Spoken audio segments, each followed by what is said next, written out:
Right, we're live on the book. All right, so just a bit of housekeeping to start with. We're going to try and get through as much as we can in terms of some of the lessons that we've had over the last 9 years or so of growing BGP, and how we've gone about doing that. And I think this is something we've been sitting on for a little while to try and help some people in the racing industry to get access to some information about social media and hopefully get some ideas about some of the things that we've done, and that would suggest, and even just answer any questions that you guys have, and hopefully as well, just provide a bit of insight into some of the things that you probably had no idea that we do, and just some of the themes around that. So Louie's going to talk a little bit about storytelling, some storytelling basics.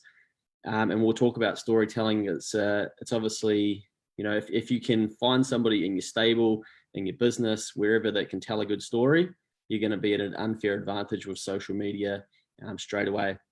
And then Benny Boy is going to dig into the importance of video. Obviously, he does the bulk of the video for Boys Get Paid, and does that for a living, helping people create content and create quality video, as Fitzy's doing in the stream there too.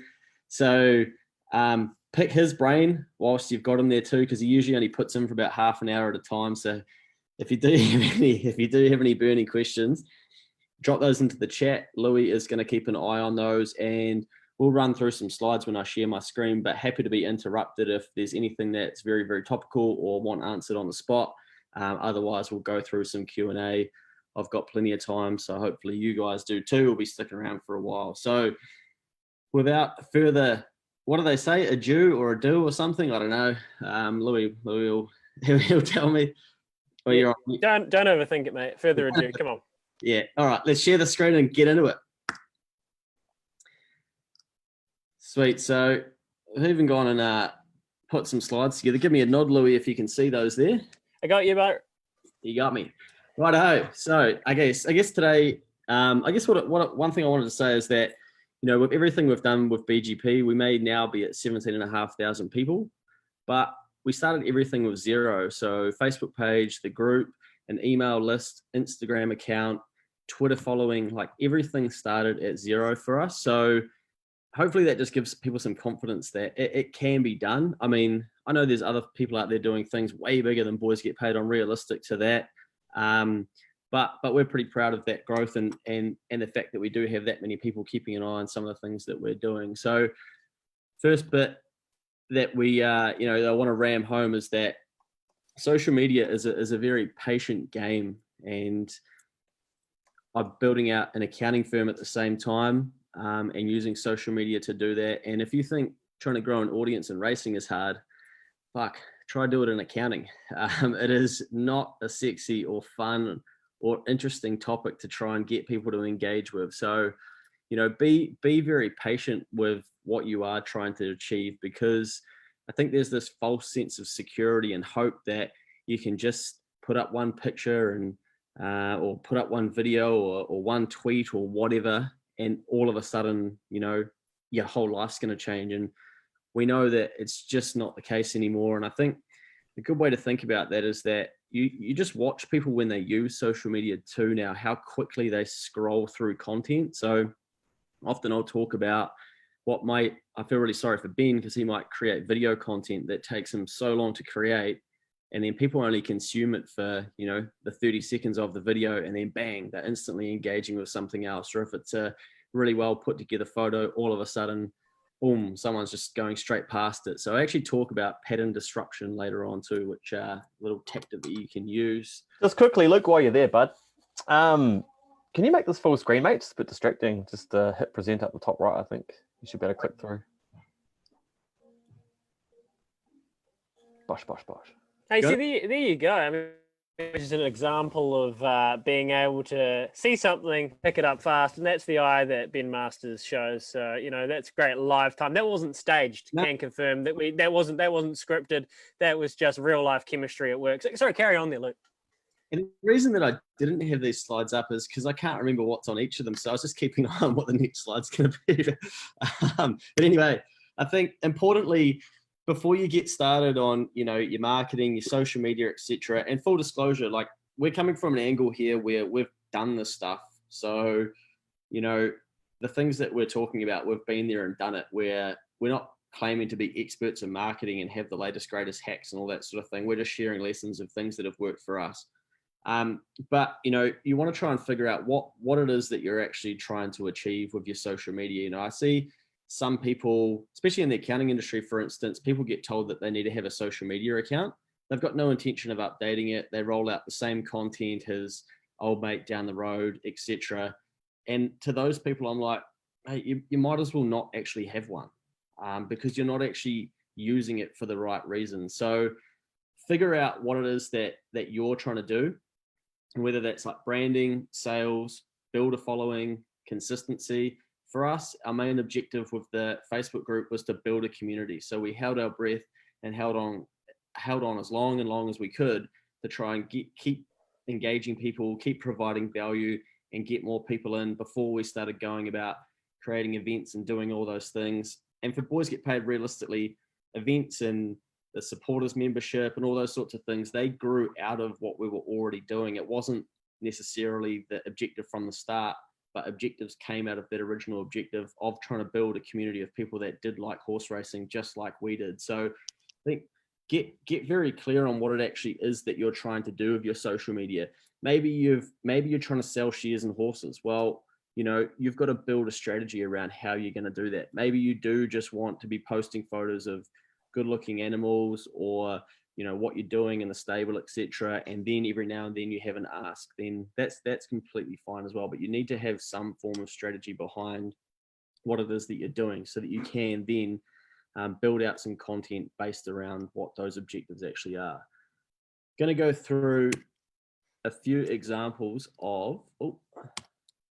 of some ideas and just brainstorm some ideas of what we'd do if we were, say, a racing stable, and also a racing club. So we'll touch on racing stables to start with. And I have been pretty impressed over the last couple of years that racing clubs have finally gotten into Instagram a bit more and started to do some content from behind the scenes and just showing what actually goes on in the stable. And I think Instagram, for example, is a platform where people really want that bite-sized content where your role is to try and entertain them and update them, basically. So if you can give people behind the scenes action of what you're actually doing in the stable, you don't know what you're actually taking for granted. And that's one thing I've rammed home in speaking at different industry events and whatnot, is that the things that we know and that we take for granted in our day to day may be the most interesting things to the people that are watching us. So I even apply these rules. Like if we're doing a punters club, I'm like, okay, show the lads what's happening behind the scenes, show them the tough stuff, show them the reconciling the spreadsheet, all the things that can go wrong. And there's always a subsection of a following that's like, holy shit, I love this stuff. This is what I'm here to look at. You know, I always come back to that video. I think it was Dave Dooley in the racing industry. No, posted with blowing a leaf blower at a horse, and it just got mega traction. And so, you know, it doesn't have to be this perfectly polished craft content that is going to be world beating. People want raw, and they want to know, okay, what's going on. So give people what they want is what I often say. And just try and show them things that they may not have had access to. So don't be scared to think about the things that you may take for granted. And then it's about like consistently doing this. So having visibility and having a presence. And I'll speak about that in terms of racing clubs as well. One thing I noticed that a lot of clubs do is that they treat social media as, oh, we've got a race day today, we better do some stuff. And it's like, no, this is a full-time consistency of content. It's not just, oh, let's just dump heaps of results today, or let's just pump heaps of content. You're not engaging people. So you need to be visible and present consistently rather than just when you feel like it. And that sucks, but it is the reality of it. And with Boys Get Paid, we're constantly trying to produce different forms of content. And we know that not everybody's going to resonate with every single piece of content to the same level, but people will still engage with different things that they choose to. Luke, do you ever feel like you do too much? I know consistency is key, and Sarah Reinhardt's made that point in the comments on Facebook. But do you ever worry that we oversaturate our pages with too much content and that's going to annoy people? Because, look, I've felt like that previously with other stuff, and you always there's that kind of that burning thought in the back of my mind that I'm sure other people have that. Oh, I already put something up yesterday that I don't want to be annoying. How do you kind of rationalize that? Yeah, it's a really good question, and I think I actually speak about this later, but the algorithm, like the social media platforms are so smart. They're there to protect the consumer because they want to keep people on them. So I feel like, and look, I'm guessing a little bit, but also have a bit of understanding that they're going to protect the user. So if you're not engaging with content, so if you're scrolling past it really quickly, Facebook are learning like, oh, they don't want to see that. And so if your content sucks and you keep pumping content that people don't want to engage with, Facebook will actually protect you by not showing it to you as much. So I think we worry about that more than the actual what the other person is at the other end. I think the worst thing that can happen is you just keep pumping content that someone doesn't want to consume, and eventually they go, "I'm out." And that's if that's the worst thing that can happen, then it's not too bad. So I do think about it, but at the same time, I think we worry about it too much because I think the platforms are smart enough to try to protect us. You see how quickly people Instagram stories, for instance, just go bang, bang, bang. Like I'm not watching that, and you can track whether people are watching the whole thing, whether they're skipping, whether they're exiting, and things. So it's definitely something to think about. I wouldn't suggest putting out shit content and continually doing it, but I think you have to have like an internal mechanism of trying to understand whether you're being annoying or not. But I do think overall we overthink it. And I think on that, Luke, that point of knowing what's working and what's not, there's plenty of analytics that Facebook and that provide to you to show you, what pieces of content, not necessarily just video, but what photos or what posts have got the most engagement, got the most organic reach and engagement from your audience. So if you do a bit of an audit, maybe every couple of months to see what's actually been working for you with your audience. Fucking videos off, isn't it? Heaps on. Carry on, mate. But I've got an example later on where we posted the same video twice by mistake and didn't even realize, but I've got some metrics around that. And yeah, it's quite interesting. I also see what's quite popular to do these days now is just and we'll talk about it with video being an asset, but repurposing your content, your older content, and bringing it back to the front. And we're doing it at the moment with Next Advisory because video consumption's massive. We're just pumping every old video we have back out there for people to watch, to stay front of mind, to remain present, to be visible, and answer questions. And all of a sudden, we had one on one topic that just went nuts. And I'm like, oh, wow. So we took 20 videos posted to realize, okay, everyone wants to know about that topic. And so then we'll go further down a rabbit hole explaining more of that.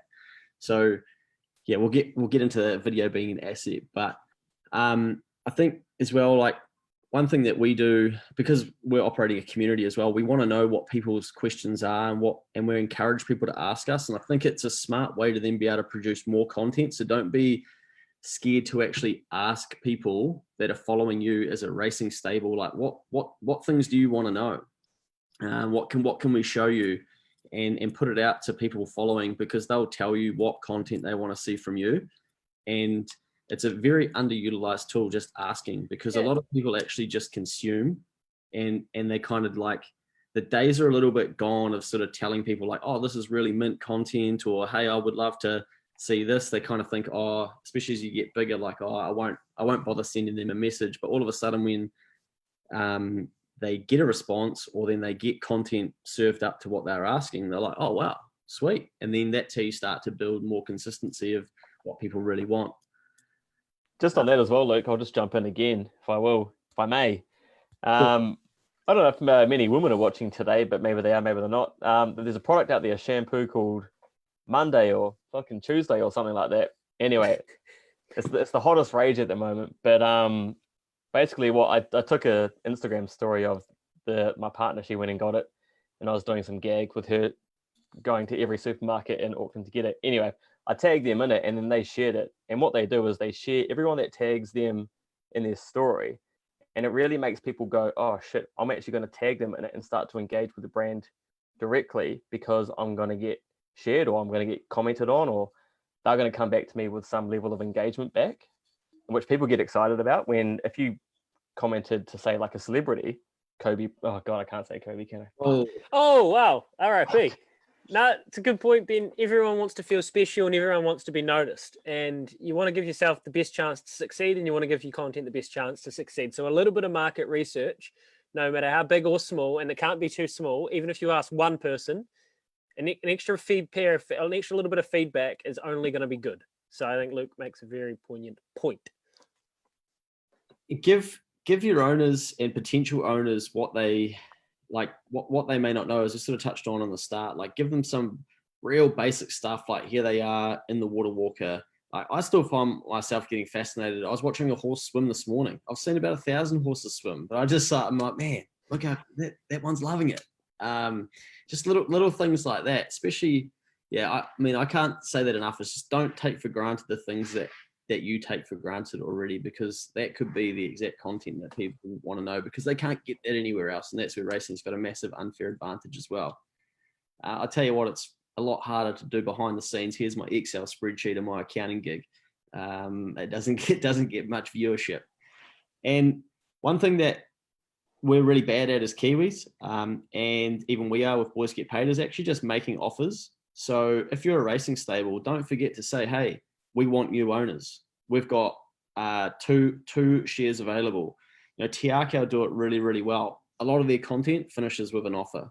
And I'm sure that they wouldn't mind the fact that people can pick up on that. Like, if you don't make offers, the market won't respond to you. So it's something that we need to get better at as BGP across a couple of my different business interests. But we can't just do content for the sake of content without actually saying, hey, this is what we want in return. And sometimes it's like, oh, but do you want to do that ask or whatnot? But if you're not actually putting it out there, what you want back from your people, then you can't expect them to know. So don't be scared to say, hey, we'd love to have a set of under 35s joining us and racing this horse. 10 people from Taranaki racing this horse, whatever it is that's going to be fit for purpose for what you're trying to do, but make offers.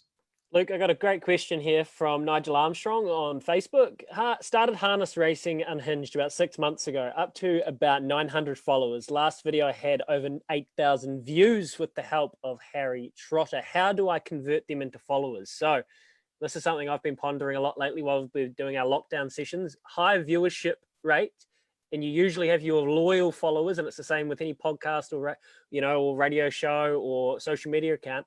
How do you get new ones, or how do you get that kind of casual viewer that might see it in passing to actually go click on your page and then engage further?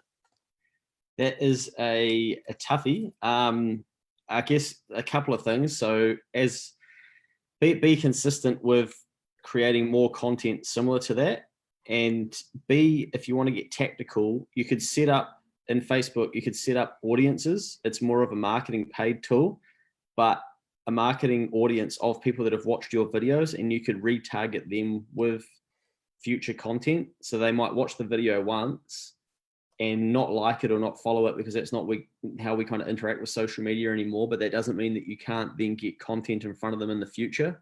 So you want to be setting up a retargeting audience basically of people that are engaging with your page and that are engaging with your video. And that might be getting like a little bit technical, but that's probably the fastest, sharpest way to do it. But if they are consuming your content, Facebook is more than likely going to try and put other content of yours in front of them to see whether they do want to engage with more than just that video. Because it could well just be that they just like that video and you had an absolute cracker, and then you go back to your other forms of content. And we see that all the time as well. And I've got an example later on where people are watching Boys Get Paid on TV news, but they couldn't give two shits about all the other content that we've done. So it's a little bit just part of it, but there are some smart things that you can do if that hopefully helps. Yeah, it's fickle, Nigel. Anyway, great question. Thanks for that. On your Luke. Righto. So back to racing clubs. Now, as a prick of a job, marketing a race club. I guess we have to, especially in racing, we have to acknowledge that it is a tough space, Sometimes I say to Ben, I'm like, man, I wish that we had a passion for UFC 10 years ago. And I wonder what our lives would look like if we did all of this. But we did it over in UFC. I actually wouldn't because I love this, but it's just acknowledging that racing is tough. So we almost have to do more than like anybody else to try and get cut through, because we're dealing with low audience numbers already, lack of interest, a lack of just general excitement for different things. Apart from us within the industry, getting people in is quite hard. So a racing club, I think, needs to figure out what it actually is that they're trying, what message they're trying to get across as a racing club. And that's where I've got there, racing club or fashion club. And I hand up, am very, very critical of the whole, I call it fashion in the failed. I think it's racing's biggest failure for a number of years, that we continue to ram down people's throats. That doesn't actually build any interest in racing. I won't continue to go down that rabbit hole, but are you a racing club or are you a fashion club? And I think you need to have a blend of those. If you decide that you want fashion to be a part of what you're doing, that's completely sweet. But people do want to know what the results are, what horses are working there. I know a lot of guys in the Boys Get Paid community that have unfollowed a lot of the racing clubs because they're just like, I don't want to follow this content. It's not actually a racing club. They're comparing it to Australian racing clubs and things like that. So on point 4 there, I say, who's running your content?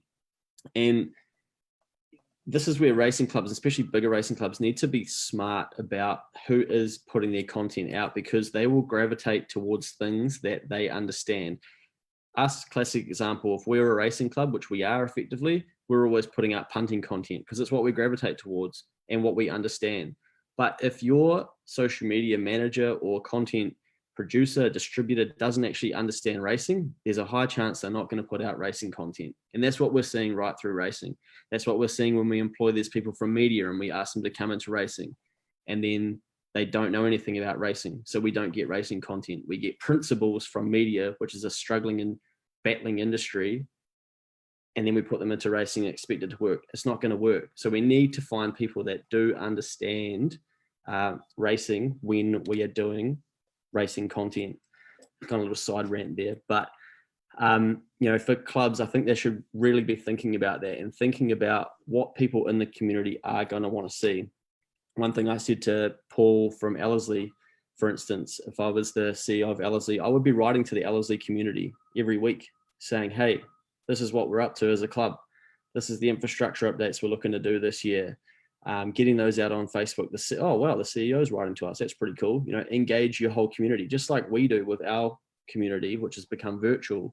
There's no reason why race clubs can't do that as well. And people do want to hear from leaders. They want to hear from CEOs. We're still in a time where people are consuming at record levels. So I think it needs to come from the top and be like a strategy through a whole race club where people understand the importance of actually communicating, rather than just thinking, oh, can't we post some pretty pictures and hopefully people will come to the race meets, because it's not what it's not what's going to happen. So the beauty that I think racing does have is that it has got a unique product in terms of the horse and telling stories around that, which generates easy stories to tell in terms of results, jockeys on it, females winning races, all those sorts of things can turn into stories. And it can create FOMO for not only the other industries looking at racing, but also people that aren't seeing those same types of stories in their social media feed. So there's got to be a range, but also trying to understand who it is that you're trying to get to your racing club to be able to serve them up the content that's going to get them there. Just on race clubs. Oh, sorry, Luke. You're right. But again, for the third time, there's I saw something really interesting from, it was a race club in the UK, and I'm sorry I don't have specifics here, but if you follow at the races, which is a UK Instagram account, you probably find it on there somewhere. But they engage influencers to do a lot of their social media stuff for them, and love them or hate them, depends on, I guess, what kind of influencer you get. And they got the kind that was, they were young, they were hot, which was awesome for people to see. Guy and the girl, they're both hot, but they both love punting as well. So it wasn't just about them getting dressed up and going to the races. They had, the majority of their content was all about them putting punts on the races and actually being involved with the sport and not just being part of the event, if that makes sense. So I think if you're a club and you're thinking about possibly who can you collaborate with, who's got an existing following, just think about, are they into the actual sport itself or just turning up to these events like we see a lot of other influencers? Good point, Ben. Yeah, I'm done, mate. Good stuff. I think, that's a really good point, because I mean, we've sort of seen it, and I don't think you're going to convert people into becoming race fans just because they saw old mate down on the Instagram story of XYZ race club. And it's like, you can tell that they don't really know, anything about racing or whatever. So I think it can actually turn people off. Maybe it'll turn the general racing public off. I'm probably a little bit biased in that space. But again, as a race club, I think need to be making offers and actually telling people, like, we want you to come down here. We want you to come have a look behind the scenes. We've got sponsorship available. We've got, anything that you've got to offer, getting people involved. And race clubs in general need to understand that they're still massive community assets, and actually engaging people in their communities to come and be a part of it and utilize it. And I think attack that from a strategic angle as well. But, I think racing clubs should just about, every strategic race club should be on social media these days, that Facebook, Instagram, Twitter, and getting results up there, driving excitement for their event, showing behind the scenes. I saw some awesome content from, there's some clubs that do it really well in New Zealand. And then, I saw, I think there was like a behind the scenes at the harness where they were taking people, around on the horse themselves and all sorts of stuff like that. And that's the kind of stuff that you're not going to get anywhere else. So you need to try and figure out what content you can create that people aren't going to be able to get elsewhere. Any questions on that there, Louis? What do we got? Not exactly on that, but we've had a couple along the same vein on Facebook and in here. Is using all channels important? Twitter, Facebook, Instagram, or can this be confusing? What demographics tend to follow which channels and communication? Well, I know you're going to talk about Twitter later on, Luke, so we can probably leave that for now. But what is your thought? Say you've put a lot of energy into Facebook, because that's where a lot of people start, because that's what's been strongest historically. Yeah. Is there a need to then diversify and go to Instagram straight away, or can you kind of stagger that, or do you think you want to be across as much as fast as you can? Ideally, you want to be across as much as fast as you can, but I know that is bloody tough to do, especially when you don't have a team, and people underestimate how hard it is to pump content across different channels. But you can start with one and get good at it. If we use Boys Get Paid as an example, we had a Facebook group. The reason we branched out is because I didn't want to be at the mercy of what Facebook did with groups. So what I watched happen was that mummy bloggers that had Facebook pages were the king of Facebook, and they were just crushing it. They were the biggest influencers of their time. And all of a sudden, Facebook went, we are done with mummy blogger content. And the next day, they all had diminished following. They couldn't get any reach, and they were all pissed off. So I could see that groups were probably going to eventually become the thing that get wrecked at some stage. So I wanted to ensure that then we built out different content pillars that we could distribute content through. So then we started with the Facebook page. And I could see Instagram was going to become something. And so we started in there. And then what happened when we were using Instagram is we started getting a younger following. We're still getting people that have no idea that we have a Facebook group of 17,500 people. They just think, oh, this is just some Instagram account that runs a punters club every now and then. And that's how some people choose to consume with it. They follow for a bit, then they're out, but then they might come back in January. So you almost need to understand how people are engaging with each of those different channels, because they're different age groups, and it's a different way that people do interact or consume the content.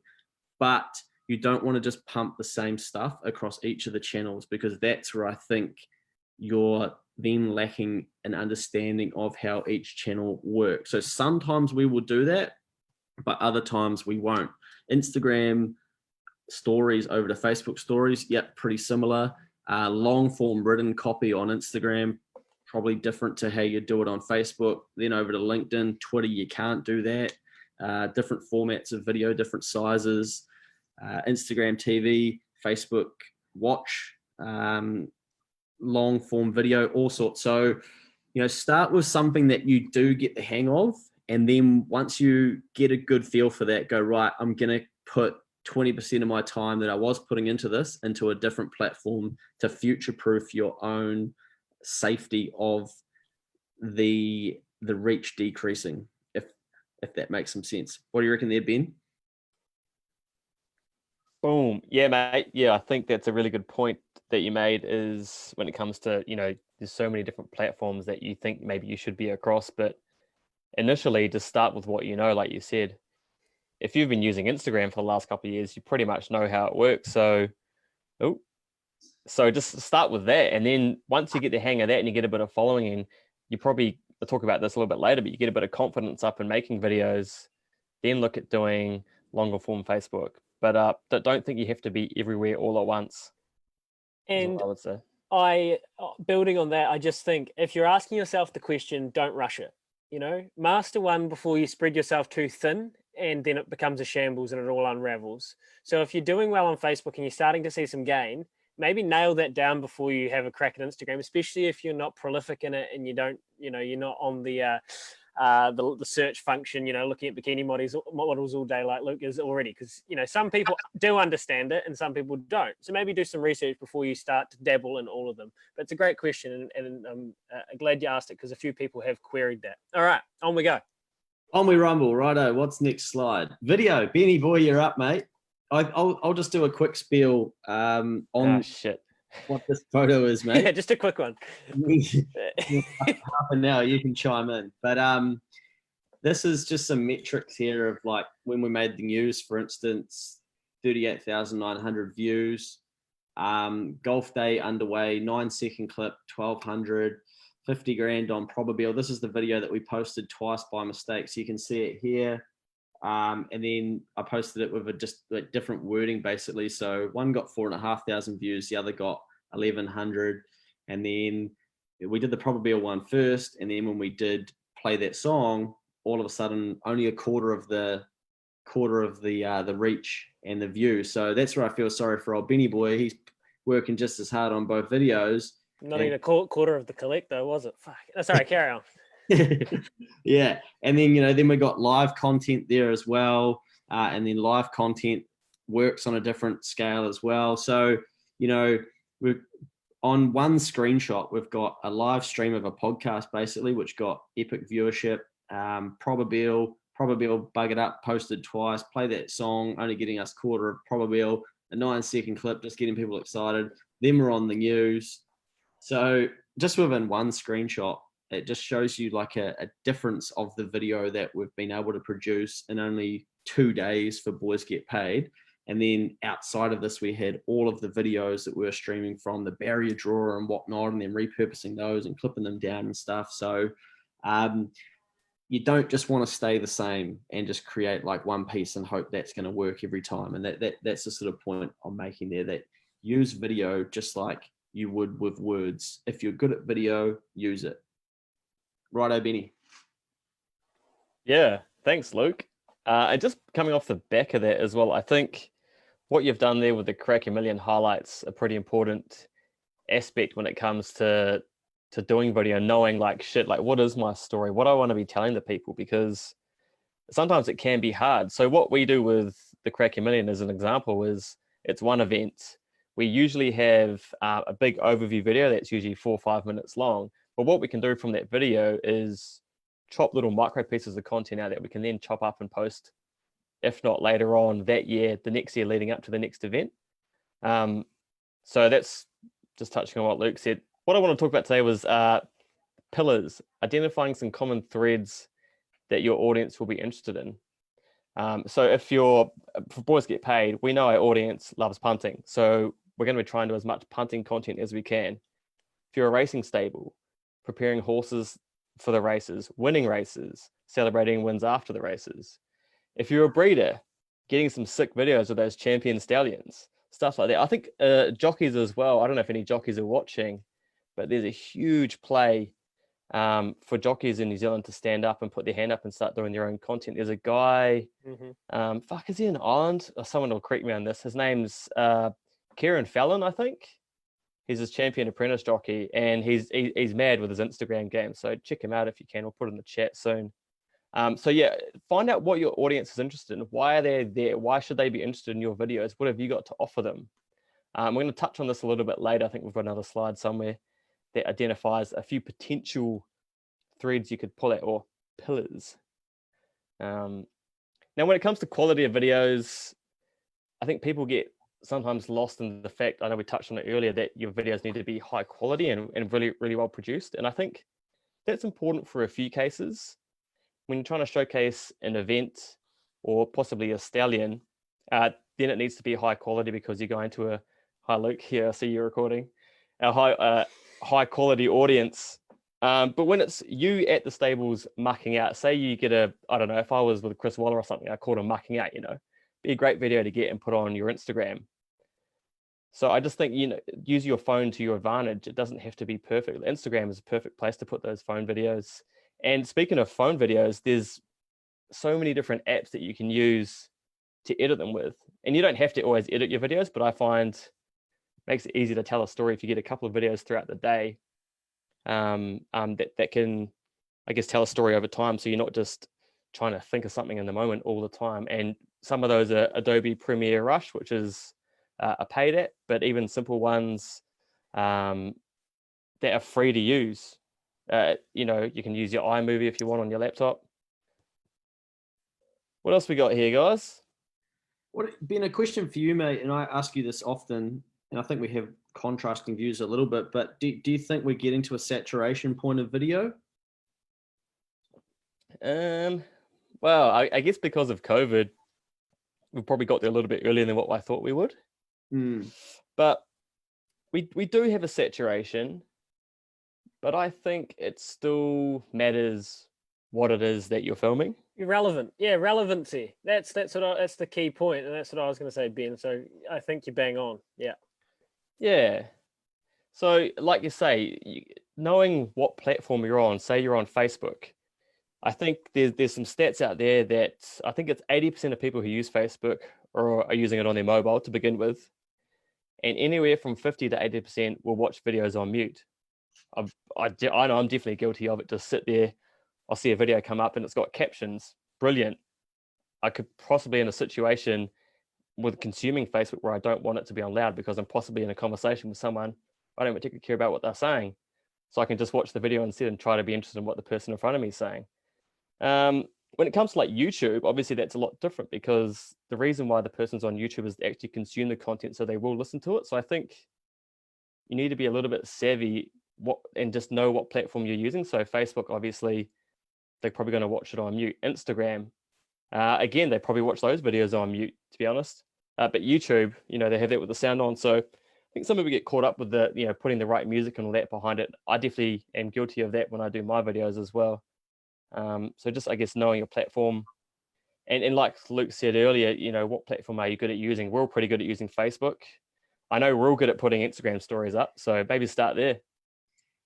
I think like it's one of those things where if you're good at something, like the good will end up winning when things do get saturated.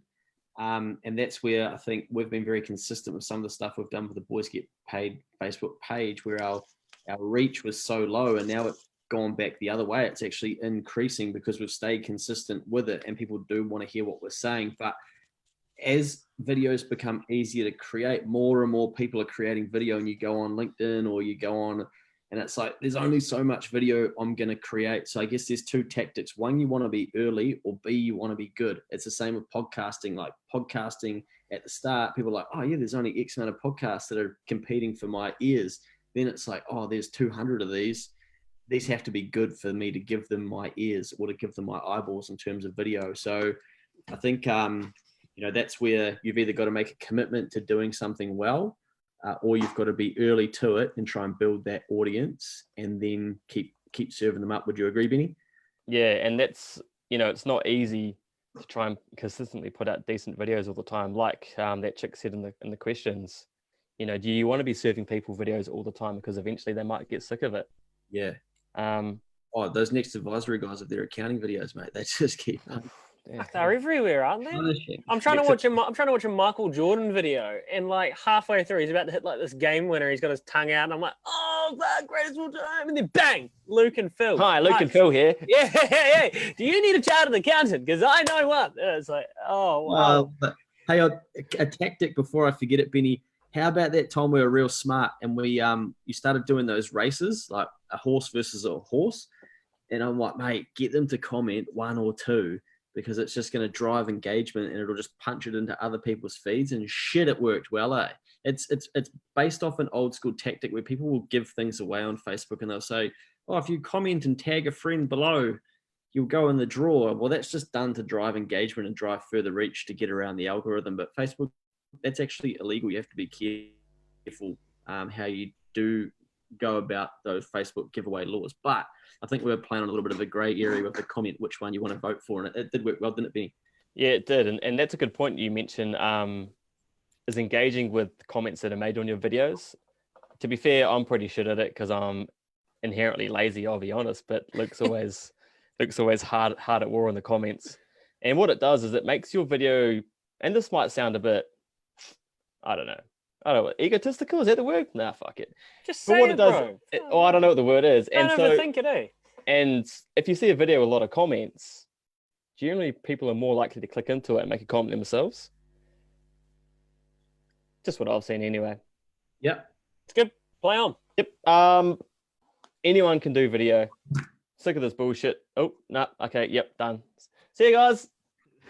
Man, I got my phone on my mouse. Sure. Yeah, anyone can do video. I think a great example of that, and I hope you don't mind me saying, is Judith or Luke's stepmom. She does videos for a local MP down in South Auckland. Now she must be, how old is Judith? 63, 65? Yeah. Getting there. Beyond it. Yeah. Yep, she's just about to get her pocket money. So, she's that old and she's got her phone, she's filming videos, she's editing them, she's putting music behind it. And it's just a great example of, I know it can be hard when you first start. Like anything in life, it's hard when you first start, unless you're exceptionally gifted. Mm-hmm. But the more you do video, the better you're going to get at it. I've seen some of the videos I first did, and I was like, holy fuck, these are horrific. Yeah. They're so bad. And not saying my stuff at the moment is amazing, but I can see the progression. It gets better and better the more that you do it. And I think when it comes to Luke, for an example, his storytelling, coming out of high school, you wouldn't have said that Luke was a natural storyteller, but because he's done it so much and so often, he's really, I guess, harnessed his ability to knuckle down on the story and knowing what people want to hear. So the more you do something, the better you're going to get. So whenever you start doing videos, it's always going to be shit at the start. Everyone should at the start. But the more you do it, the better it's going to get. Just keep fucking doing it. Sound advice, mate. That's good life advice there.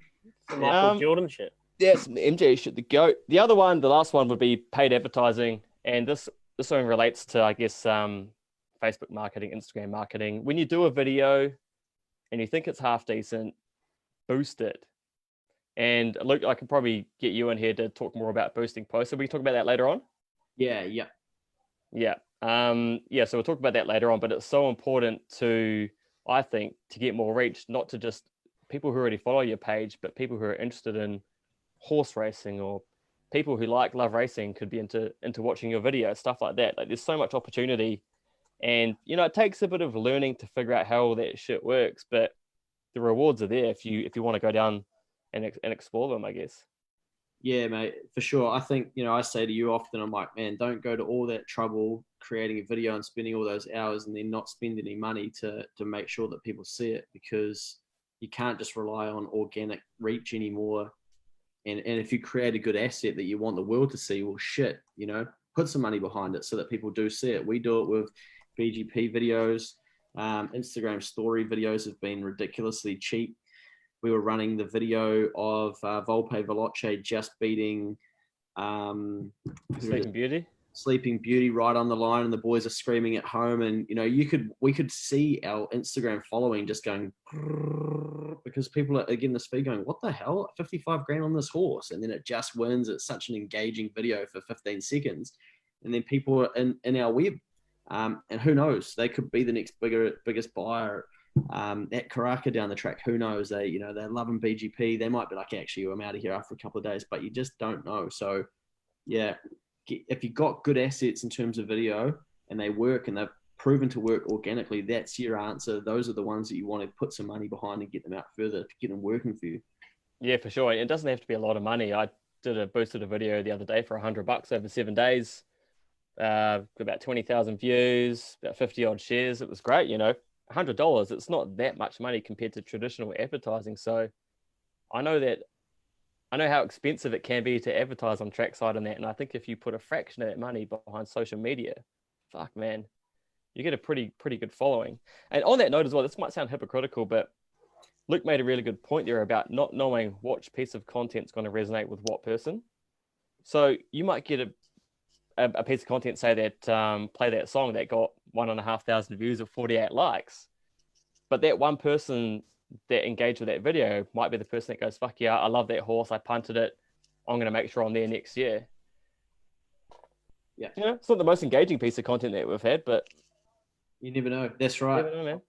We see that all the time with clients that we win with Next Advisor, and they reference back to a video that I'm like, holy shit, that was 6 months ago. Like, how did they remember that? I thought that video was junk. And then bang, lifetime value of an accounting client, upwards of 20 grand. So yeah, that's it, man. They might not like it, they might not comment on it, but they'll see it. So yeah.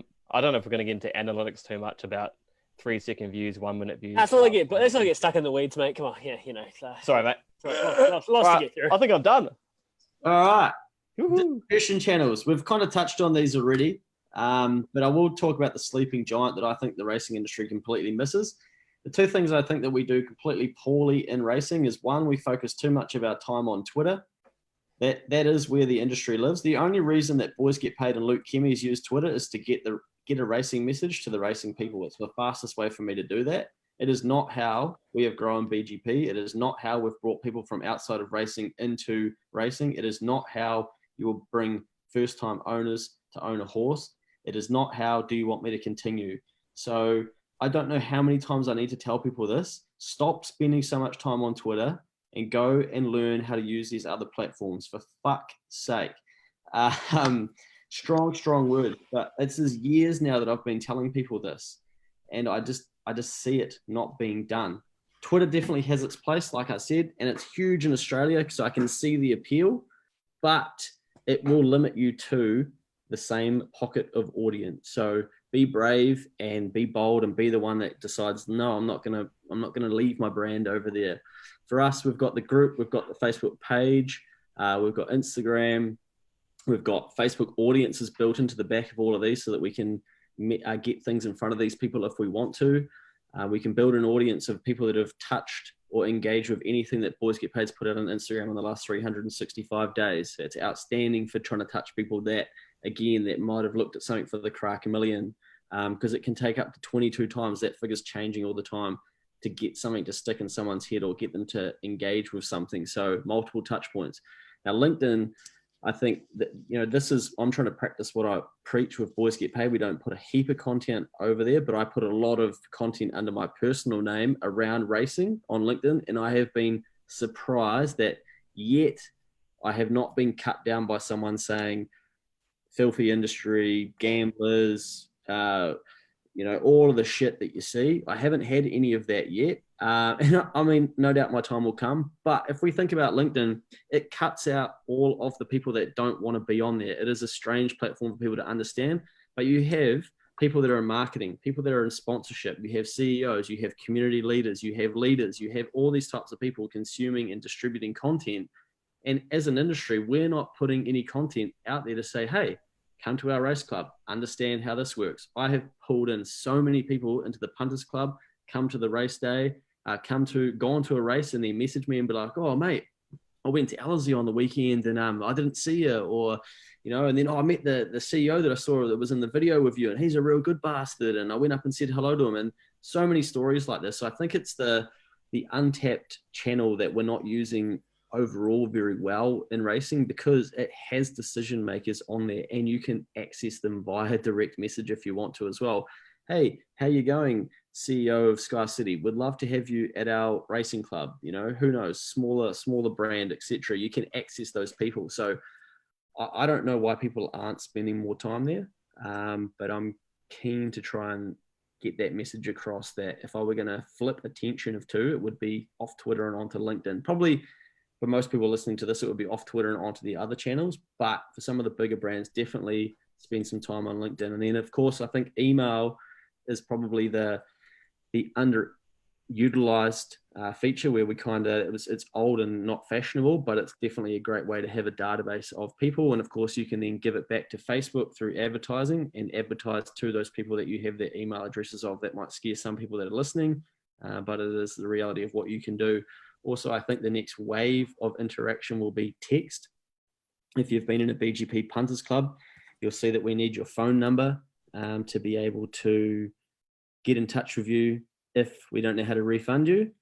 But you can probably expect a text from BGP in the future at some stage as well, because I think I talked to Ben about this a lot, but 99% of people open every single text that they get because it is just, and a stat on that is that they open it within 3 minutes. So we will go that way again. We'll get back to that. So, I'm trying to learn the stuff to protect BGP and protect what we're doing and give us every possible chance that we can continue to contribute to the racing industry and do good.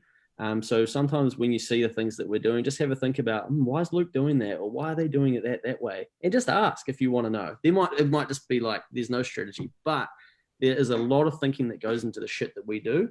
And we're determined to sort of lead some of the things and the actions and strategies that people do take in this industry. So that is two areas where I think people can get huge value is make sure you're collecting people's cell phone numbers for the future, and also don't underestimate the power of LinkedIn. So just to confirm, you're not on commission with LinkedIn? No. Okay, well, that's good. Now, you're right. Here's a real blunt assessment from me personally about what Twitter is. Twitter is an echo chamber for specific niches, like NBA Twitter, like racing Twitter, like journalists that like to moan about other journalists, right wing, left wing. It's feral in dark corners of Twitter. And I'm not saying racing Twitter is, because there's a lot that goes on and I spend a lot of time there. But you're dead on. If you want to grow a brand, I don't think Twitter is where you will find new owners and people that want to get to your track a lot of the time. I think there is a bit of an obsession with it, and there's only a tiny group of the world's population on it. Similar to LinkedIn in that sense, that not everyone's on it, but LinkedIn gets an air of sophistication. It gets an air of genuineness where people are there because they want to be there and they want to learn. Twitter is for lazy whingers, correct. Lots of people resonating with that in the comments on Facebook. Fair comment. Very good point about LinkedIn. Fitzy, great question on race clubs. We'll get to that. We'll circle back and get to that at the end. Nathaniel Frame, thoughts on apps such as WeChat? Kind of similar to text, would you say? I don't know a lot about WeChat. I'll be honest. I won't pretend to. I know it's huge, but I haven't dug into it. And that's where, I'm only going so far. I know that Boys Get Paid should have a TikTok account, but we don't. I was too lazy. I was like, oh man, not another one. I got to master another one, and I just. It's where the kids are. It's where the kids. Hey, when we're too old, when we're getting for people even younger than me, that's what we'll be doing. TikTok. That'll be the first account because that's the next gen. That's where they're coming. They'll be dancing on racetracks. Yeah, that's right. So we probably should be doing something in that space, but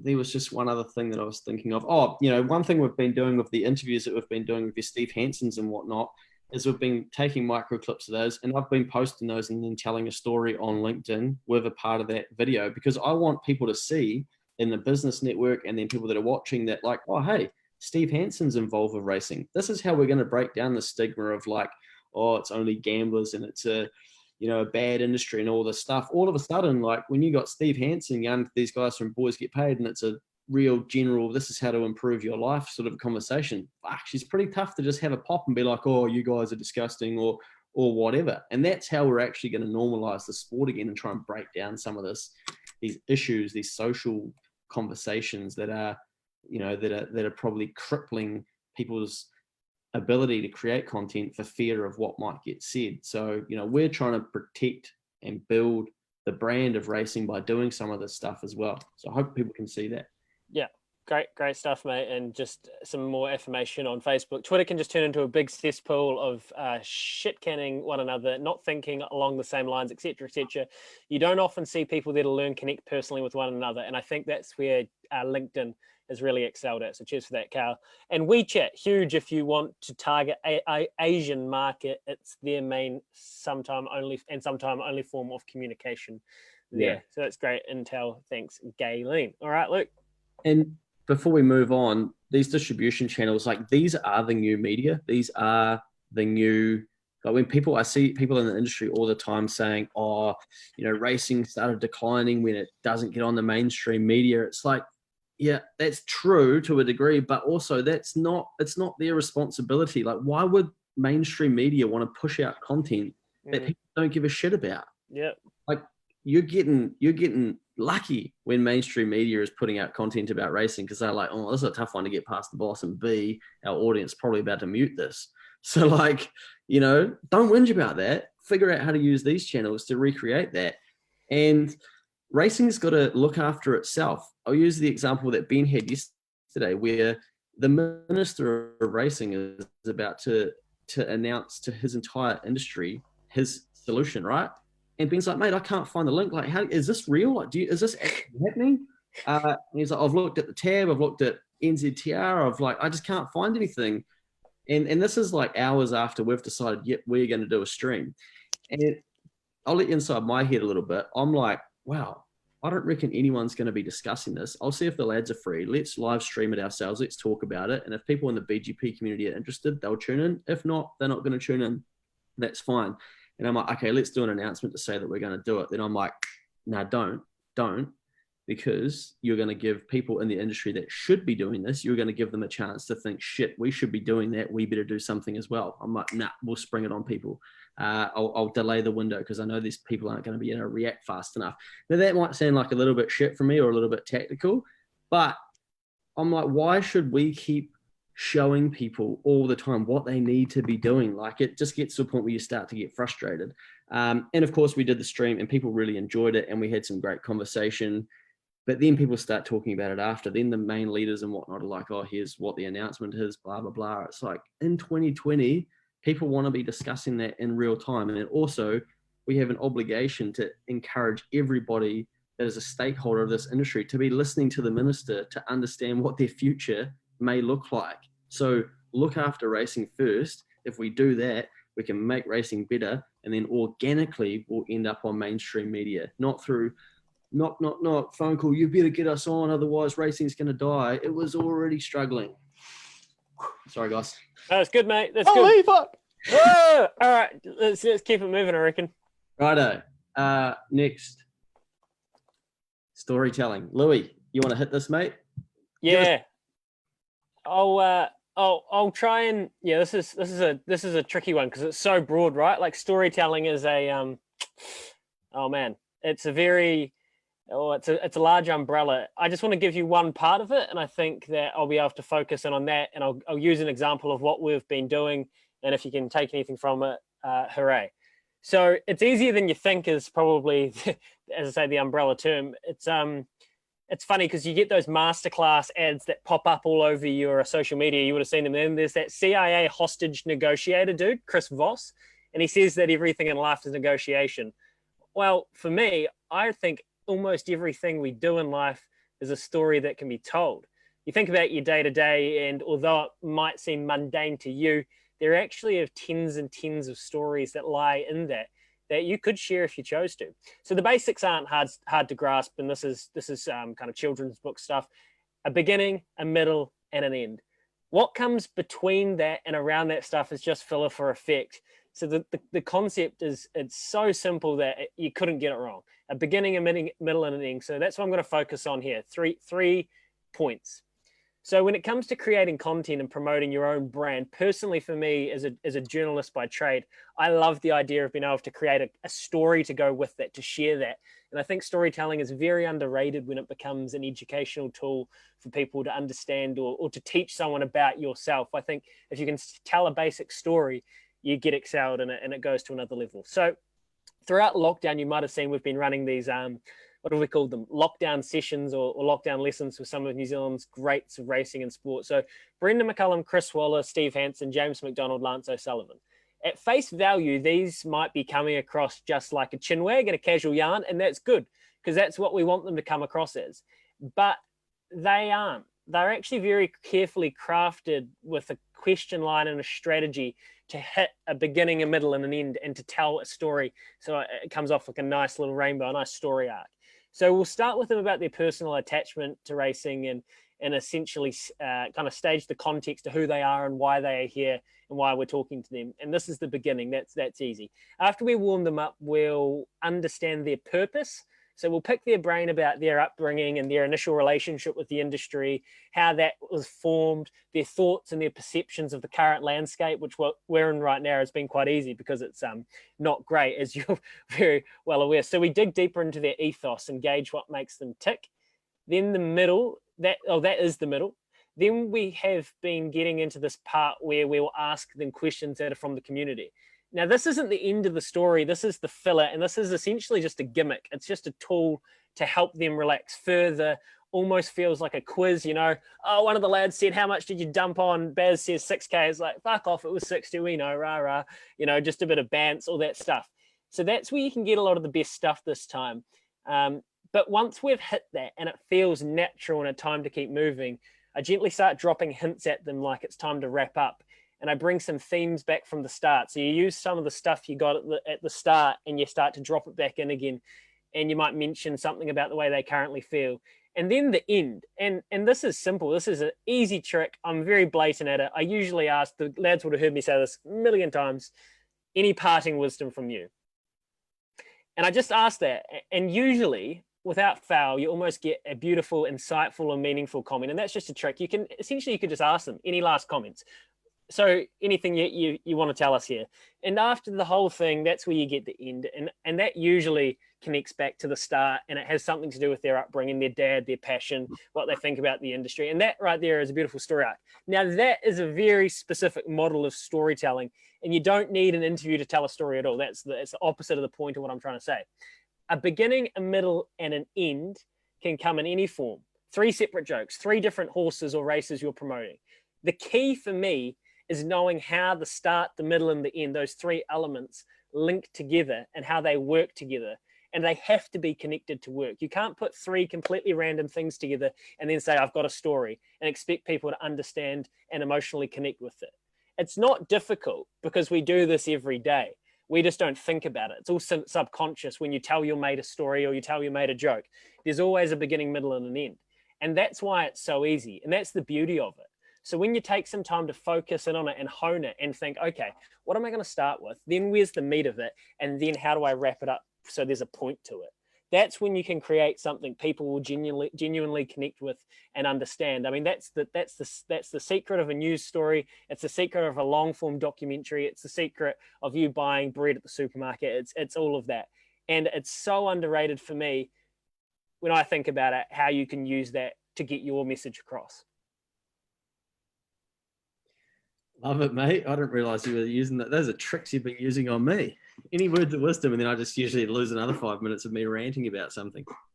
Yeah, well, it's just I mean, that's very, very pertinent to me, and that's my way of going about it. And so that example was just for an example to flesh this out. But the point of being having a start, a middle, and an end, Benny, you would have used that many a time, and it's almost what you were saying before. You know, to take 3 separate videos across the day, and it's so simple, isn't it, mate?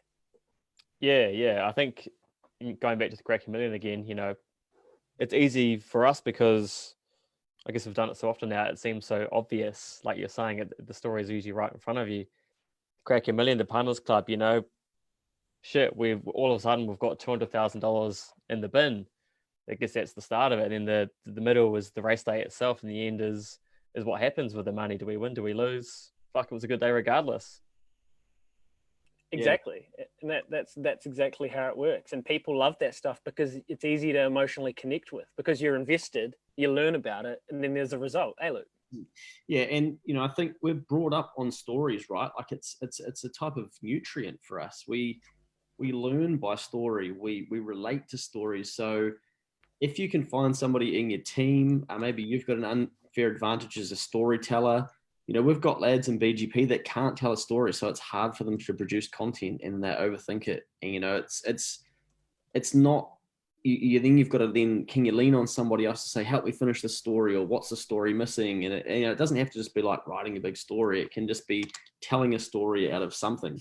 And just, you know, I just go around and just try and look at ways that I could potentially create content. So how could I tell a story out of anything? And I guess I'm pretty lucky because I can do it from like a Luke Hemi's perspective, how I see the world, then a Boys Get Paid perspective, can I see a story here? And then a next advisory, the accounting industry, I can try and figure out, okay, can I storytell? But it's something that you've kind of got to, if you want to do consistent content, you've got to spend some time learning it to be able to figure out, to give you the confidence that you can actually do it longer term. And the beauty is that but you don't just, you can't just think, okay, well, I don't know how to do that, I'm buggered. You get to look at other people in the industry and just be like, okay, how are they telling a story here? What are they talking about? I see DC from Tiakau, for instance, he's always communicating with their following. And that's something that I've mirrored like a lot of Boys Get Paid communication about. I'm like, shit, there'll be some people that do want to hear my opinions on things. So I'll write for them each week. Others, and it gets hard. I'm like, man, what am I going to write about? But I'm like, okay, go back to what have I done? Yeah. What's happened? Document what I've been up to. Just tell people. Some people won't give a shit. Other times they will. So that would be my key thing, is to think about, okay, if you're struggling to storytell, just think about what have you done. Don't try and overthink it, because as soon as you start to overthink it, then it gets really hard. That's exactly right, mate. And that's what I was trying to get across, that a story it's everywhere. We do them. We live them every day. There's always something. It's not, and it just, as I've said to Luke twice tonight, don't overthink it. Just get it out there, and people will relate if you have those three elements of beginning, middle, and end. And if you don't, well, it doesn't actually matter. As long as you put something out there and let people latch onto something, and there will always be something that someone will find interesting. And like race clubs and breeders and jockeys, like you can use storytelling to basically demonstrate what it is that you're trying to do. Like I think they say facts tell, stories sell. And you can tell people, that you can go around to the barriers at Ellerslie and watch the horses race. But if you can story tell what that looks like, you're probably going to sell more of the experience. So try and figure out how you can use that, depending on what you're doing in the industry or in life or in business, to be able to then lead it to a sale or whatever your objective is. 100%. Righto, storytelling clocked, very, very fundamental. Pattern disruption. I just threw this in yesterday because I think this is something that we do every now and then that people might, probably it's become quite regular actually. But what pattern disruption is when you're trying to disrupt people's pattern of how they consume social media. So sit around and just watch like your friends, how they use social media, how quickly they're scrolling, and then like what stops them. What gets them looking at something. And you have to almost study other people to get a bit better at this.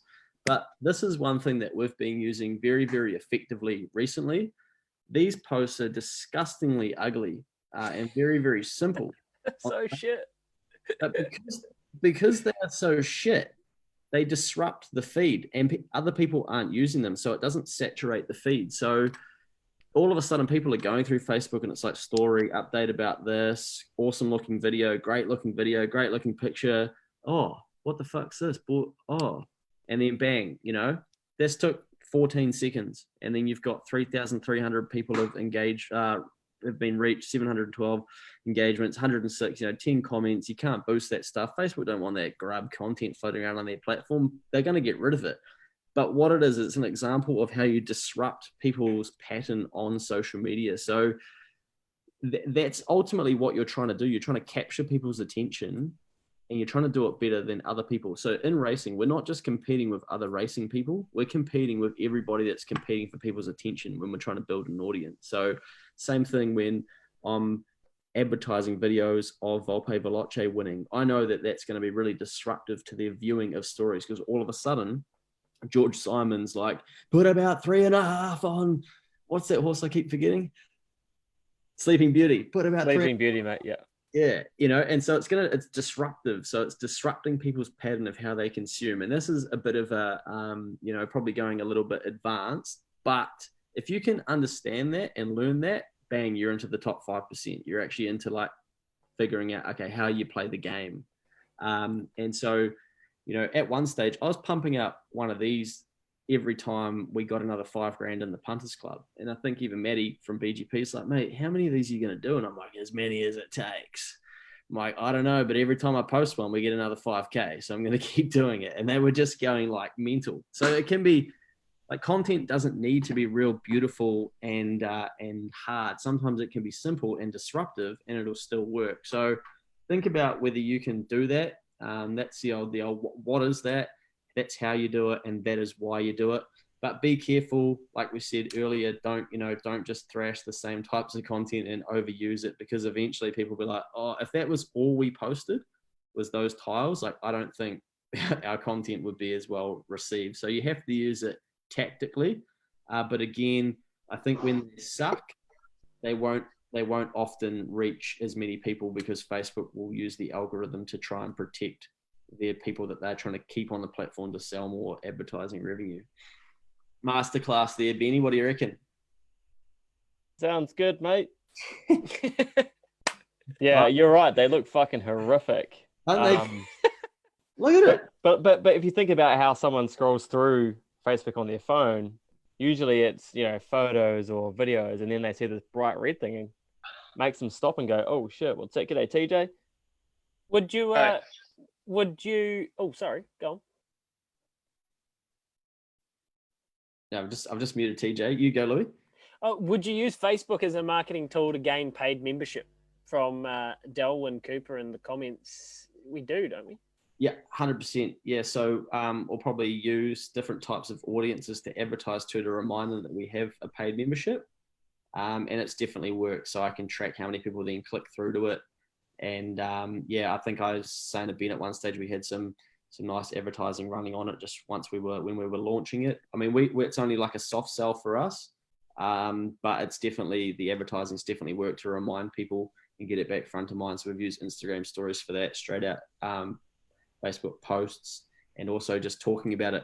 Talked today about how in the app update it's been paid for by the BGP paid supporters members, and we've picked up 2 supporters members this afternoon. So sometimes maybe that 20-second piece of content, like, oh, that's right, I was meant to get in that, bang. So you never know what that piece of content is that's going to get people across the line, or get them to go into the punters club or enter your competition or whatever. I think that's a good point as well, mate, about those touch points you touched on earlier. I'll touch on them briefly. Touchy. Is that I think Laura's talking about, she made a comment on Facebook about TikTok, and if, brands, small businesses could be using TikTok, and I think they can.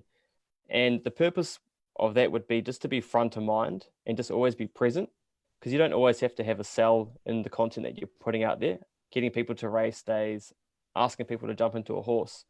Just be present, just be front of mind, so that when they go, fuck, actually, I'm thinking about going to a race day, I'm thinking about owning a horse, who should I go with? Oh, seen all the content from X, Y, and Z, seen all the content from bloody Awapuni. That's my point.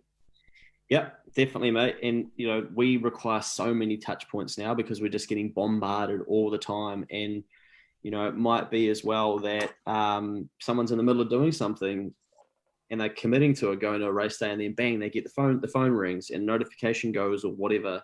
And that bang, they're down like another rabbit hole, and they're away from what you were trying to get them to do. So it's become a tough game, but there are smart tools to be able to get people back.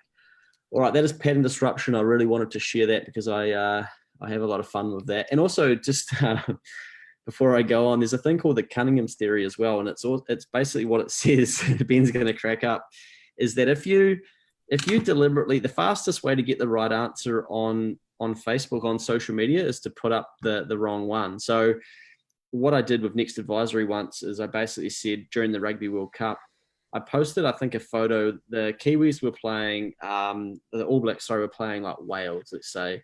And I just posted a photo of like the Irish flag. And I was like, what do you reckon the All Blacks are going to put on Ireland today? What an idiot, mate. We're playing Wales. Texas, phone calls. Mate, you've got Wales. We're playing Ireland. I'm like, oh, sorry, mate. I'll go and have a look at it. And it's a good way to create fake engagement effectively, but it is a smart little tactic. If you just people spell things wrong deliberately. There's a guy who basically sold out a whole store of shoes because he was posting and advertising the wrong photo with the wrong caption. So he'd be like, oh, these Air Jordans, whatever. and people were like, "You're an idiot, mate. That's not what they are." And that was just like beating the algorithm and spreading it further. So it's a little bit of a tactic that some people use, but I mean, I'd be very, very careful about. Yeah, I don't think you're not endorsing this or encouraging it. It's more of a tidbit, right, Luke? Yeah, 100%. Yeah, okay, that's good. Keep an eye out for it. Righto. What do we got? Paid advertising. So yeah, this is where this is where my Facebook journey started, with trying to understand how some of this stuff worked. And I just put these here because this is just some proof that we've spent some serious dough on Facebook advertising. So you're not just hearing from somebody saying, "Oh, apparently you can boost a post." That's 30 grand for my accounting firm, 36,000 for school rebates, which is a business to help parents claim back their school donations, and then close to 12 grand for Boys Get Paid. And look, I'm 100% transparent, because I don't think that people would realize that like we have poured that sort of cash into BGP, and that says 2017, but it's probably the bulk of that's only probably been in the last 6 months, as we've had the paid supporters membership come in. So it is important, but I know that there's opportunity to introduce people into racing. And like we said before with Ben, some of the content that he's producing, I'm like, mate, we can't work this hard and not have people see it. Let's get it out there. So that has seen the growth of BGP, that has seen people come to different events, that has seen us be able to demonstrate what racing looks like to a large audience. I was running hard advertising into Aussie at one stage, Melbourne, Brisbane, Sydney, come over to the Crack a Million. We want to have you here.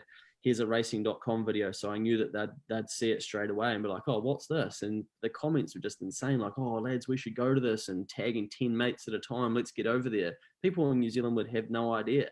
I'm sitting there thinking, why the hell are we doing the marketing of New Zealand racing to get people over to this Crack a Million? I don't even care about that anymore. I'm just doing it.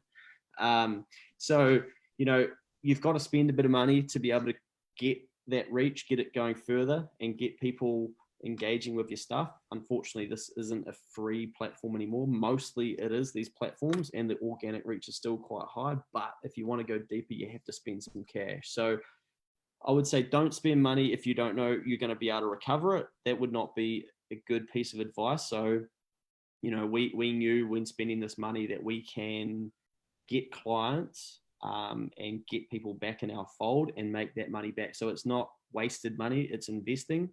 And same with BGP, except that having people in our community and in our audience is going to be a longer and harder way to monetize. It's more about having, squeezing the opportunity that racing has with the cheapness of some forms of Facebook and Instagram advertising whilst it's there. So it's taking advantage of an opportunity and sacrificing a bit of cash.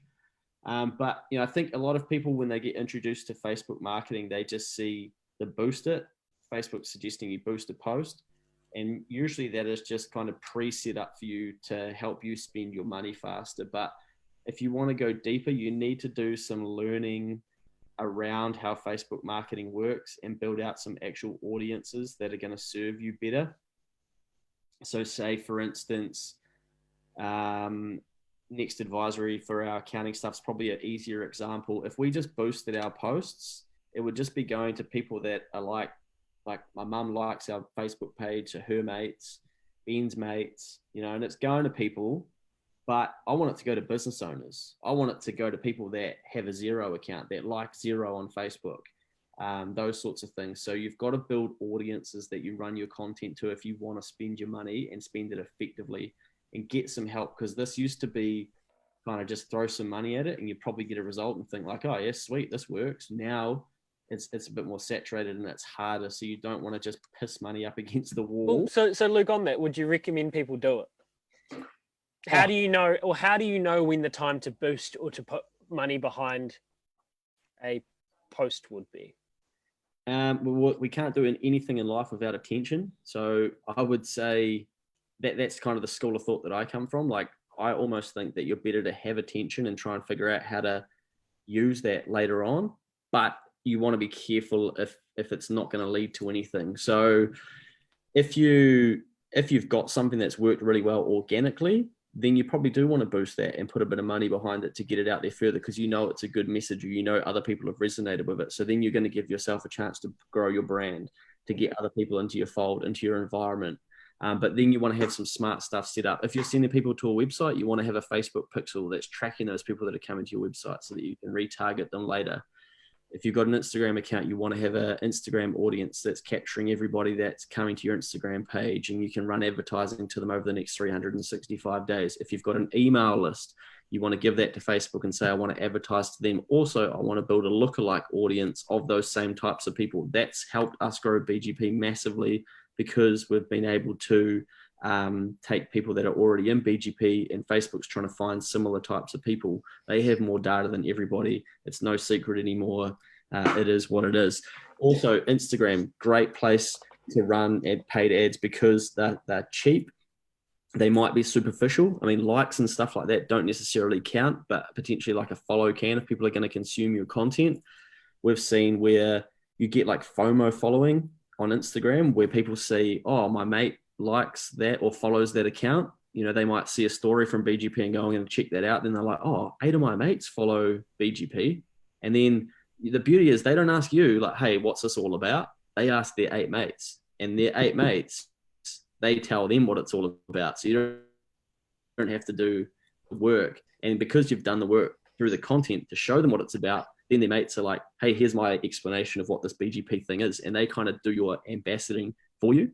So that's helped us grow the BGP audience on Instagram. But we know that could be a lot bigger if we wanted to just thrash money behind it and just hope that people follow. But we don't want people to follow for the wrong reasons. We want them to actually enjoy it. So yeah, we're not trying to run a Tony Veach operation here where you've got 220,000 followers on Facebook, but 100,000 of them are Indians from the Cricket World Cup 2015. So that's not the sort of sincere social media we're trying to work with.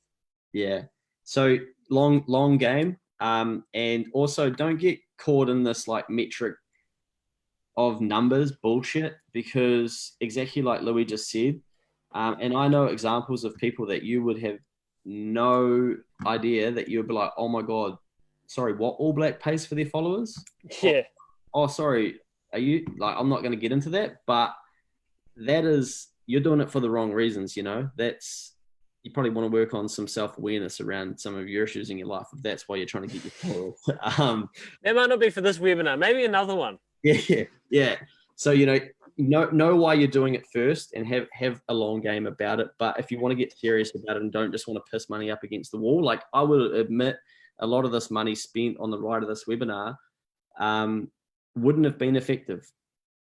However, I was confident in what we're doing with these different businesses that we'll be able to get that back. If it's just an awareness play, etc. But you need to be careful before you just go around splashing cash willy-nilly, and that's where we've got great people in BGP that can help with things like this. And there's people that are out there, but there's people that will rip you off that don't know what they're doing as well. So just be careful if you're going to spend some serious cash on it. But it is an effective means of advertising given what it can cost to get something in front of somebody. Just quickly on that as well, like in terms of effectiveness, it's hard to know which piece of content is going to work. So I think there's a certain amount of spending that goes into Facebook advertising where you have to just kind of test things and just experiment a little bit. And my other point was when you go to do Facebook advertising, like Luke said, do a little bit of learning, get some YouTube videos under your belt, just Google it, read some articles, because when you start to access the Facebook Ads Manager, it's not the most visual pleasing thing. It looks fucking horrific. It's very hard to understand where you're supposed to go. Even I find myself still Googling how to do shit. Yo, where's my Facebook pixel audience gone? So yeah, it's a tough one, but very worthwhile. Walk before you run. Great point. Yeah, it is. It's a whole new world, and all of a sudden you're playing in a space that is a professional area for people. All of a sudden we're on social media, then all of a sudden you're like, oh wow, people do this for a living and charge good money to do it. So you've got to decide for yourself what level you want to go to be able to do that. But our strategy for Next Advisory has been to build out our accounting firm through social media. And we've spent, I think the average spend on advertising in accounting is $1,000 per firm per year. Well, I think we're cracked over 30K. So we're kind of going 15 to 1 for these blokes. and we're going to build a firm faster than like a lot of them and do it with the work that we want to be doing, and we're winning it on social media. So it is possible, even in a shitty industry. I shouldn't say like that, but like in a boring, dull industry like accounting, that you would think surely you can't. But if people are there, they will look at it. Yeah, and I think just very, very briefly on that, that's what is good for me, is that accounting is very similar to the racing industry. The accounting industry has been massively disrupted by Xero, and that's like the competitors cutting the tabs lunch, and a lot of people don't need a chartered accountant anymore. They're like, oh, well, I'll just get a bookkeeper. But I can't whinge to my chartered accounting institute and be like, you made me study 10 years to do this, to be able to make some money. I've still got to go out there and hustle and figure out how to do it. And I compare that to people in the racing industry just thinking that the government or TAB should save them. They're not coming to save you. The sooner you figure that out, the better you'll be. Trust me on that one. I do it every day in the accounting industry. Nice into Conor McGregor, mate. Appreciate that. All right, what's up next? I think we're on to questions. Any questions? Oh, fantastic. Oh, look at that. That was a blur. I'll round a couple up that I found earlier on, because now we'll just anything from the whole time that you found interesting or you didn't like. Actually, as well as questions, any criticisms, because this isn't perfect. And Luke and Ben will be the first guys to admit this. We are still learning. And even this webinar, we'll probably do another one in 3 years' time and go, man, that first one was shit. It's all trial and error to some degree. So any questions or criticisms, throw them at us. I saw Andrew Fitzgerald, the harness king himself. He had a point here. Do you think race clubs should be using and creating content around their race sponsors and using ads on social to warrant the large costs of race sponsorship? I'm not sure I understand what he means. Can you read it again? Do you think race clubs using and creating content around their race sponsors? So say Barfoot and Thompson sponsors, some races at Ellerslie, and using ads on social media to warrant the large costs of that race sponsorship. So doing things with Barfoot and Thompson or that sponsor, I assume. I guess it's probably come down to what their agreement is. It sounds like, it's probably part of that to do that. I would definitely be trying to acknowledge my sponsors, especially if they've given me funding, and respect them for what they've done for me. I see sponsorship as like a joint venture. So yeah, I don't know, Fitzy, maybe we could talk about that separately. I find it's a tricky one, because you always want to try and find sponsors that align with what you're doing, and selling houses and racing horses. Hard to draw a parallel there, but I see where you guys are getting at here. Biggest engagement post in Boys Get Paid history. Would it be the news story? What do you reckon, Benny? I think we've looked at this previously. There's been a few, like the walk up video in the first year was pretty off the charts. The racing.com video was big. The TVNZ video was big. The Chris Waller recently went off. I don't know if that was in the realm, but there was lots of people that viewed and engaged with that. Waller went off, and also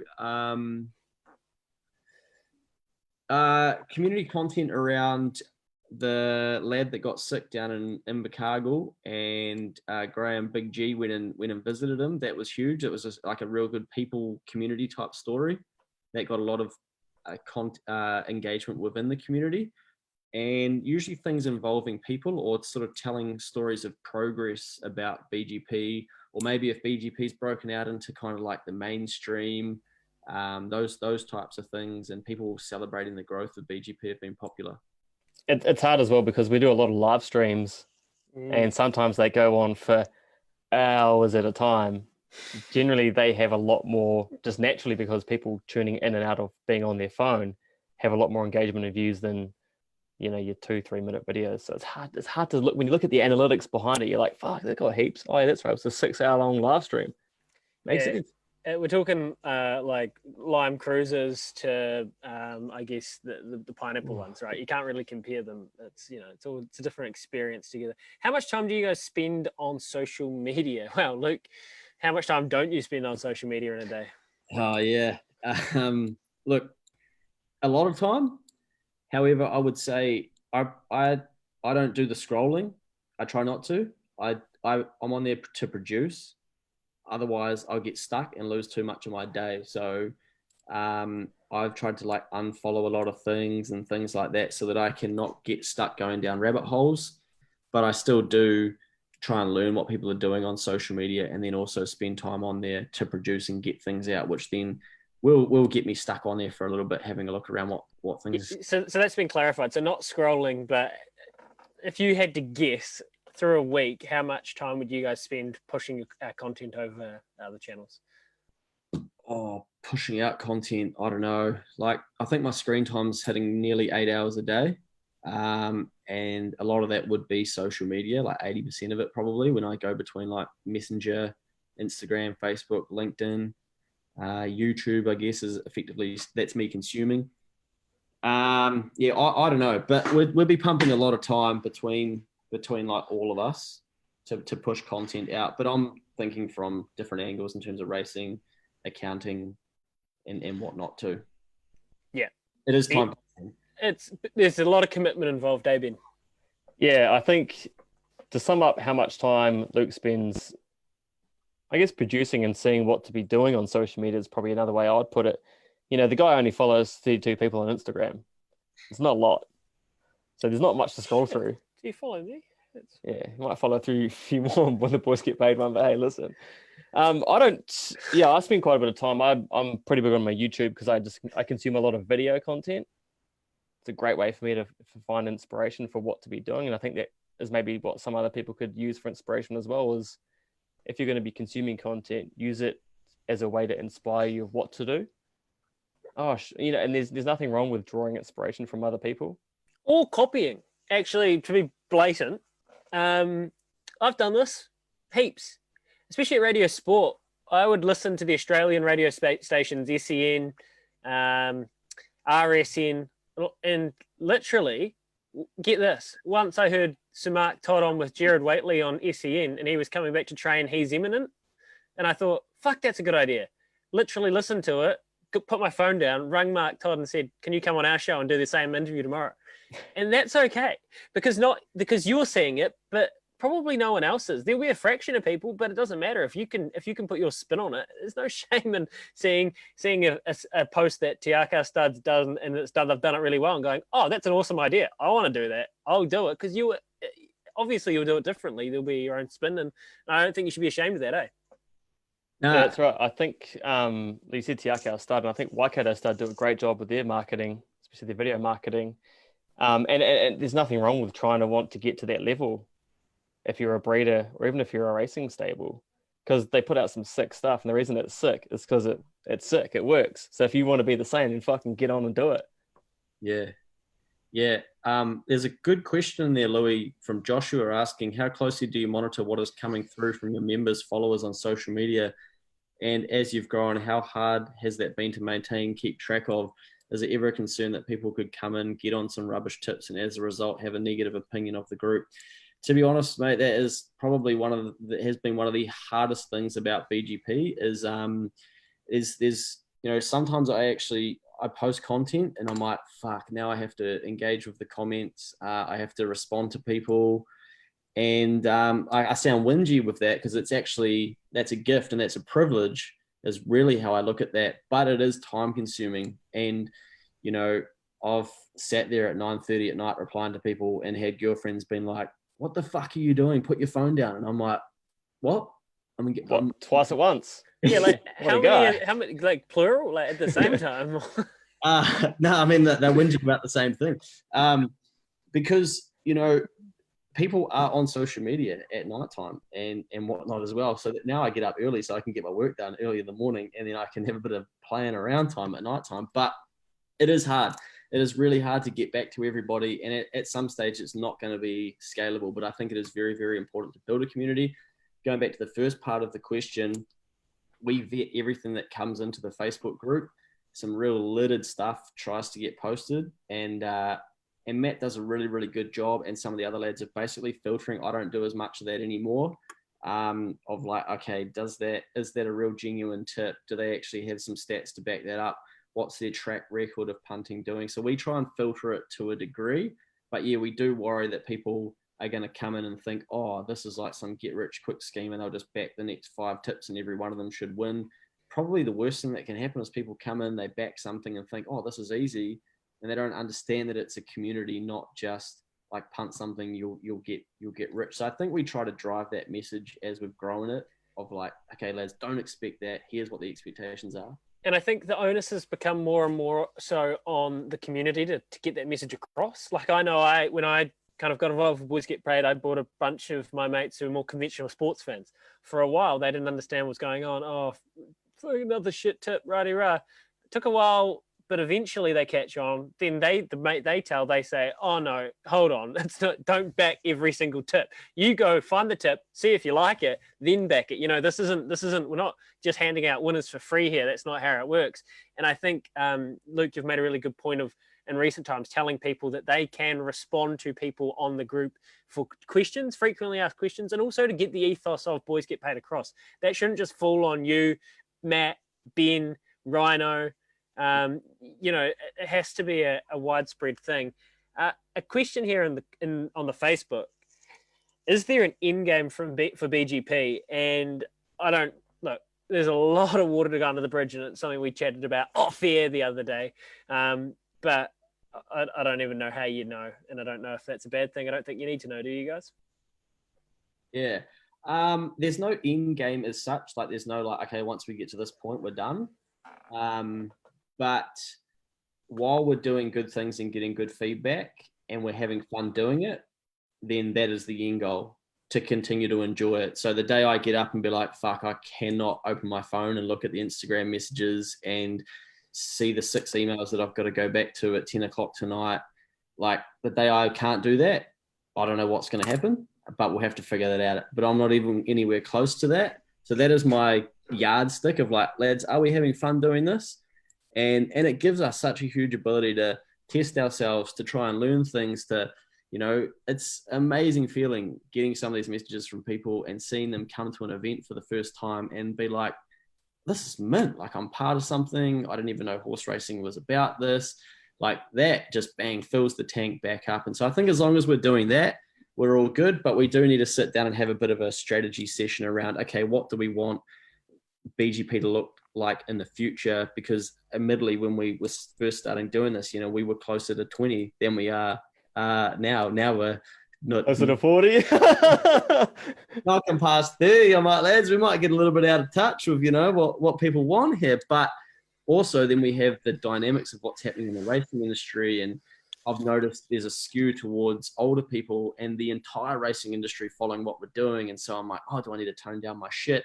Do I need to do content that's going to address some of the things that they're thinking about? Like, I'm constantly thinking about all these things, but I don't want to go down an avenue for us that isn't what BGP is about. So we need to stay true to what that is. But as long as people are enjoying what we're doing and we're seeking their feedback, then yeah, we'll continue to do that. Well, that's about it for the questions. Just a couple of comments to clean up. You boys get on JMac today at Warwick Farm. A few of the lads tipped out a few winners. Yeah, we did. A few of us had a go. Shout out the Godfather for the first, John O'Shea, debutant in the first at some nice odds. I see he had a crack at it on his account. So Dwan he'll be living at large, I'm sure, as he always is. And other than that, any parting wisdom, guys? Any parting wisdom? Well, I hope that's been valuable for people in sort of 2 parts. It's actually got people thinking about some of the things that they could be doing, and then also just giving them into a bit of an insight into some of the things that we're doing. And I think the principles that we're using for Boys Get Paid can be transferred across to any different business, but you just got to make it your own. So yeah, I feel like there'll be some gold nuggets in here, and eventually in time people will come back to us and be like, oh, holy shit, I went and implemented this, or I thought about this and did this differently, and this is what the outcome was. And that will be what will make it worthwhile to have sat here for the last hour 40. Benny? Yes, nice words. Look, I think persistence, practice, don't seek perfection. Ooh, 3 Ps, nice. Yeah, it's going to take a lot of work. It takes a lot of time. It takes a lot of practice, but eventually you will get there. Just got to keep at it, man. Everyone starts at the bottom. We did, like Luke said, when Whitey started the group, there was 5 of us. Yep. Then we got to 100, and 100 was like, oh shit, this is pretty cool. Then 1,000, then 10,000. I was like, oh, that's a lot of people. This is nice.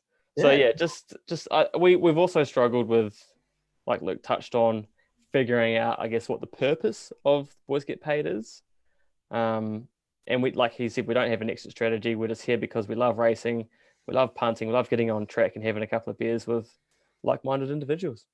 I mean, sometimes when I go running, I do dream of like walking into a room and there's 4 or 5 lads and ladies sitting around pumping out content about racing, and we are sort of like a full-blown media arm of racing, having fun with it, running some sick events, and just this dynamic, energetic, renegade organization that's just rebirthed and executed in the racing industry. So those are long runs that I have to go on to get to that part of my head. Hopefully that makes any sense. But I hope you're finding time to breathe while you're thinking about this stuff.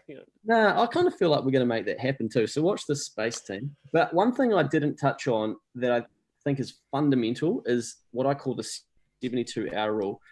I do see people crippled by social media content because they're shit scared that people are going to have a go at them, or the content's not perfect, or their boss is like, oh, what have you done that for? But it's 72 seconds after someone scrolled past it, they've forgotten it. And if it really, really sucks, 72 hours later, they won't even remember. It's just like when you're at uni, you have a couple too many at the Turbos game, you do something rash in town, you wake up in the morning and you're wondering, wow, did I? Surely not. 72 hours later, you don't even, it's gone. That's probably a bad example of analogy, but we've all been there. No, that's good. That's relatable, mate. That's very relatable. Yeah. Storytelling, So don't overthink and complicate it, because you're over-indexing your importance and your reach and how much impact one bad thing is going to have on a brand. Like, that's all bullshit. That's people that tell you that are going to be people that have never actually done anything themselves. Yeah. And thank you to everyone that's watched and tuned along. Thanks for all the kind comments. And we've been so lucky over the last 6 months as we've kind of really lifted in, got some kind of elite content. That's what we're calling it out there. The comments and the feedback we've had from people has just been immense. And that's the same today. One last question, literally the last question, because we can't ignore it. Because he's asked it twice now. Yeah. Have sponsors, other businesses refused to work you due to the allegations of animal cruelty within the racing industry? How did you overcome this? You guys? Yeah, no, that's true. It has happened. And I think it's why we struggle to get like sponsorship and whatnot outside of the racing industry. And I've had an exact example where Ben and I put together quite a big content proposal. And then the CEO basically said, I've got to run this past my marketing team. They've come back and basically said, it's racing. We're not really keen to be associated with that. And I'm like, fuck, mate, who's making the decisions? You're the CEO. I'm like, give me a call. I'm like, let's hash this shit out, because it winds me up massively, as you can just see. But I'm like, why did you waste my time? Like, why did you waste our time putting all that together to then be like, oh, actually, we're going to let old mate over here, who's bringing their personal judgments around racing into a business environment to then make decisions. Now, I get it because I'm in business too, and I get how it works. But obviously, as you can see to your question, I didn't handle it very well. I got really angry. But what I do is I go back and I listen. I listen to Dana White. And I remember that it took 18 years for the UFC to become something that people could relate to and that they accepted. So, look, we might have to go through that journey. And I'm out here promoting I'm a chartered accountant promoting a punters club, gambling everybody's money. Like, I'm sitting here sometimes shitting myself thinking, I've been asked in chartered accounting meetings, do you think it's very responsible that you're doing that, Luke? Do you think that's a good look for the accounting industry? I'm like, do you think what you're doing as an accountant is a good look for our industry? No, you're boring. You're not doing much. What? I'm out here growing the brand. I'm getting people excited about being an accountant. So you're always going to have differences of opinions. So I think you got to stay true to yourself. And if you believe in what you're doing in the space that you're in, then, stick to your guns. Nice, mate. That's a great rant to end with. And just on that, today I saw an article, you can Google it in the Herald. Former Auckland accountant jailed after gambling away $1 million from 245 clients. And my first thought was, fuck, Luke, what have you done? And then I realized you're a current accountant, so there was nothing to worry about. And here we are tonight, and it's happy days. And we've done a great session. So thank you so much for everyone that's tuned in. Thank you so much to Luke for putting this together. Ben, your wisdom as always. On behalf of everyone else, we appreciate you guys doing this and all that you have done. And we'll be back. And we'll be back strong in the next couple of weeks with some ripper podcasts. So stay tuned. Make sure you update your app because BGP's here. Yeah. We're better than ever. Do that. Get the new app. It should be in the App Store now. See, I'll probably get off here and start punching some content about getting people to download the app. So watch us go to work. Awesome. All right. There we go. Thanks, guys.